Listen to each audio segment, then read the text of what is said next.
Welcome to the deep dive. We basically sift through the noise for you Yep, grab the core ideas from some really interesting thinkers. and give you that shortcut to feeling, well informed. Exactly.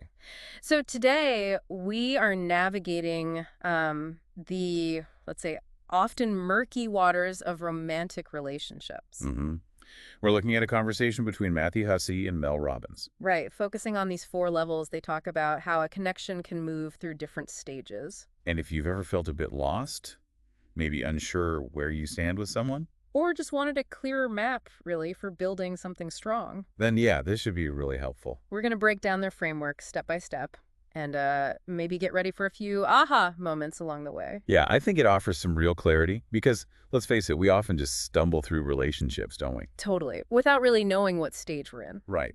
And what Hussey and Robbins offer is this, well, surprisingly intuitive structure. Oh, It helps you see the reality of where things are and, maybe more importantly, what might be missing to, move forward. okay, great. Let's dive in then. Level 1, admiration. Right. This is basically seeing someone and thinking, wow, they're impressive for whatever reason. They catch your eye. Yeah. But the key thing here is it's totally one-sided, isn't it? Completely. They might not even know you exist. So admiration on its own, it's just awareness, kind of. Pretty much. It lacks that crucial reciprocity. You need that for any kind of relationship building. So as Hussey points out, this level by itself. Not really a factor. Nope. It's just your perception. Got it. Okay, so then we get to level 2, mutual attraction. Ah, yes. Now things start heating up. This is where you've got that spark, right? That back and forth chemistry. You both feel it. There's a connection there. But, and this is interesting, they call this level potentially dangerous. Yeah, dangerous might be a strong word, but it's where we can get tripped up. How so? Well, that feeling, that mutual attraction, Mm-hmm. it can be so powerful, so intense, Right. that we mistake it for something much deeper than it actually is at that stage. Ah, okay. So you feel this amazing connection and assume it means you're on the path to something serious. Exactly. Hmm. But mutual attraction, while it feels amazing, isn't actually that rare. Really? It can feel so unique when it's happening to you. Well, for sure. But think about Hussey's analogy. The amazing plot of land. Okay. It's got all this potential, looks fantastic, Oh, but but it needs a builder. spot on.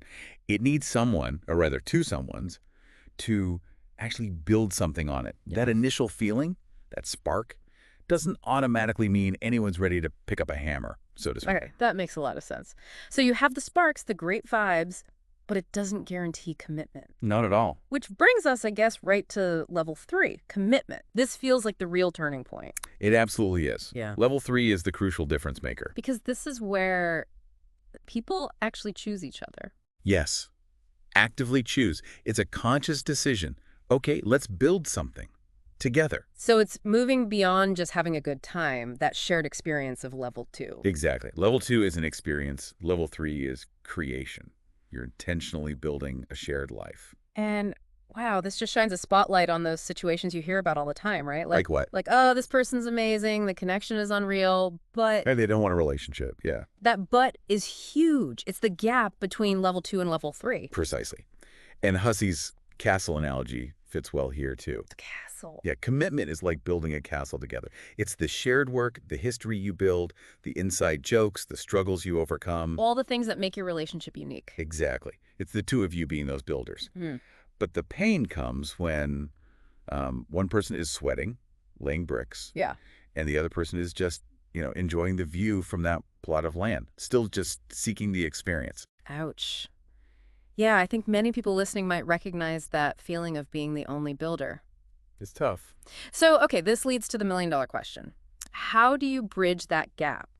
How do you even start talking about moving from level 2, that fun attraction phase, to level 3, commitment? It feels scary. It really does. There's a lot of fear around it, isn't there? People worry, if I bring this up, will I ruin the good thing we have now? Exactly. So what do people do instead? Well, a common tactic, often counterproductive, is trying to become indispensable.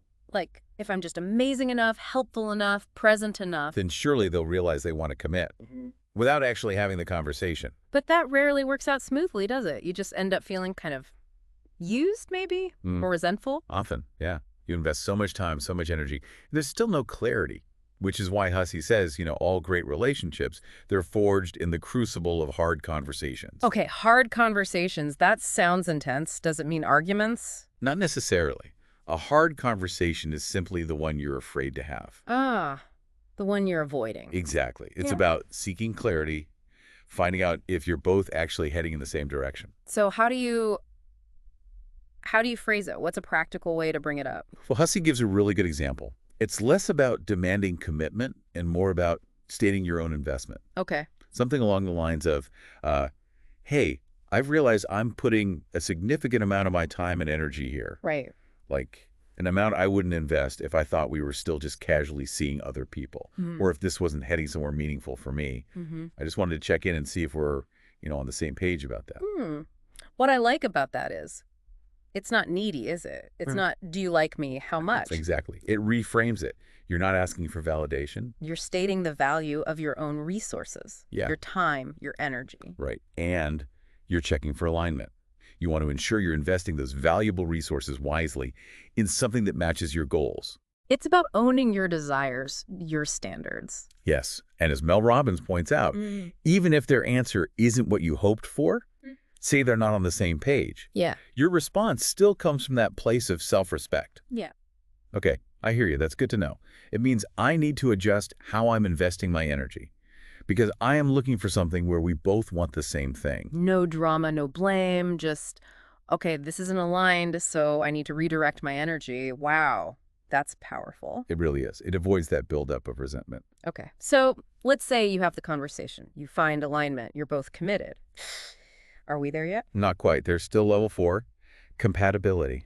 Ah, okay, so commitment Yeah. isn't the final destination. Nope. Commitment gets you building together, but compatibility is about whether the house you're building is actually, well, livable for both of you long term. So what does compatibility actually mean in this context? It's about whether you genuinely work well together. Can your fundamental needs actually be met in this relationship? Is there a sort of ease? Fundamental needs, like what specifically? We're talking core values, maybe life goals, how you communicate, what you expect in terms of support, intimacy, the big stuff. So it's definitely not just about liking the same movies or pizza toppings. Definitely not. Hussey told that story, remember, about his friend who always dated dancers. Oh, yeah.